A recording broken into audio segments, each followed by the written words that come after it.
For this tutorial, we're going to go in and take a look at how to upgrade your WordPress. And this is pretty easy. There are a bunch of steps to it, but once you see how we do it, it will all make sense.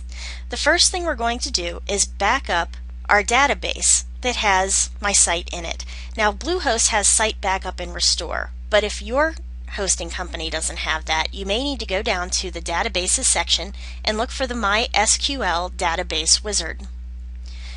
I'm going to use the Site Backup and Restore, and instead of just restoring the database, I want to go ahead and do a full cPanel backup, and that's going to be for everything, my databases, my pictures, everything. That way, if I accidentally mess something up, I can go back in, reinstall my entire site, and we won't really have lost anything but time.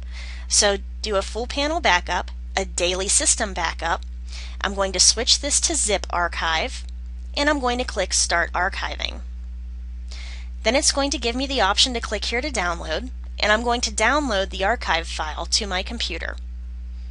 That way, if something goes wrong, I can come back in and fix it. I'm going to go back out to my cPanel, and I'm going to go into the plugins on my website, and I'm going to deactivate each plugin before I take these files off. The quickest way is to click the button on the top to click them all, go to Bulk Actions, and then click on Deactivate. Once they're deactivated, I'm going to go back into the cPanel, and we're going to take a look at which files we need to delete and which ones need to be left. So I'm going to go into File Manager, into my web root, because that's where my file is with my WordPress site, and click on Go. In my Manually folder, which is where I'm keeping my WordPress site, I'm going to choose all of the files, not the folders, just the files, by clicking on the top file, which happens to be Index, and then clicking on Shift and click on Index. Scroll to the bottom of the list, and still holding Shift, click the last one. If you have a file that's titled wp-config.php, you want to make sure that you click Control or Command and then click off on that file, because you don't want to delete that one. If you don't have it, but you should, we're going to go up and just click Delete to get rid of those files. And click Delete. So now we're left with the folders. Let's take a look at what we need to leave in the folders. The first one we're going to look in is WP Content. This file we are not going to delete. However, if you have a cache file in here, you're going to delete that. We're also going to go ahead and take a look in the Plugins folder.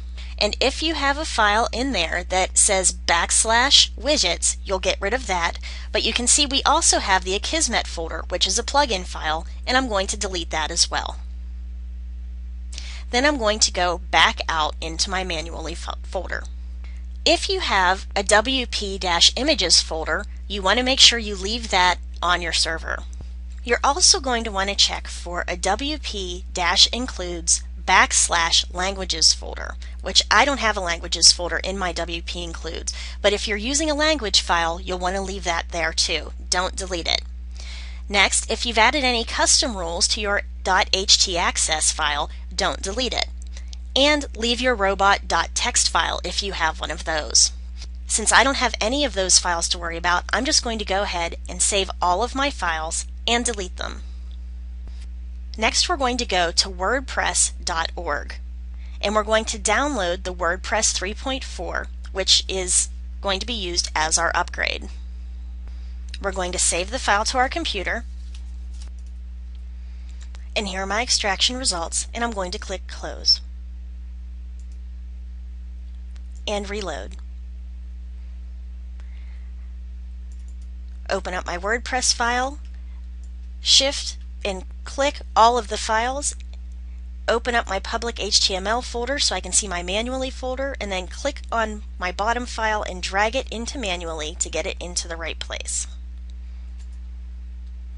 And there it is, all of my files. Now I'm going to go ahead and log in to my WordPress dashboard.